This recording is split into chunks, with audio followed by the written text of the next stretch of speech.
വാക്കുകൾ കാലാതിവൃത്തിയായി നിലനിൽക്കുന്നത് നമുക്ക് കാണാം.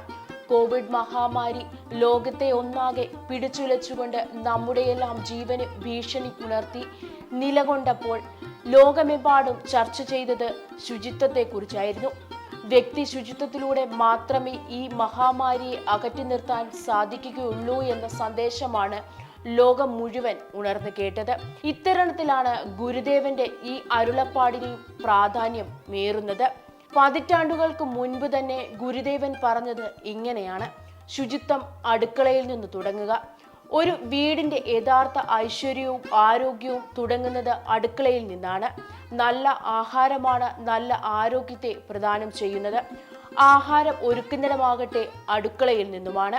അവിടെയാണ് ശുചിത്വം നമ്മൾ ആദ്യം പാലിക്കേണ്ടത്. നമ്മുടെ വാസ്തുവിദ്യ സമ്പ്രദായത്തിൽ തന്നെ അടുക്കളയ്ക്ക് വലിയ സ്ഥാനമാണുള്ളത്. അതിന് മറ്റൊരു അർത്ഥം കൂടി ഗ്രഹിച്ചെടുക്കാവുന്നതാണ്. അടുക്കള എല്ലായ്പ്പോഴും സ്ത്രീകളുടെ പെരുമാറ്റത്തിനുള്ള സ്ഥലമായി തന്നെയാണ് ഒരു തലമുറ തന്നെ ചിന്തിച്ചു പോയിരുന്നത്. രാവിലെ കുളിച്ച് അടുക്കളയിൽ കയറുന്ന സ്ത്രീകളെ വീടിന്റെ ഐശ്വര്യമായി തന്നെയാണ് കാണാറുള്ളത്. അടുക്കള തന്നെയാണ് ഒരു വീടിന്റെ ശുചിത്വത്തെ നിർണയിക്കുന്നതും.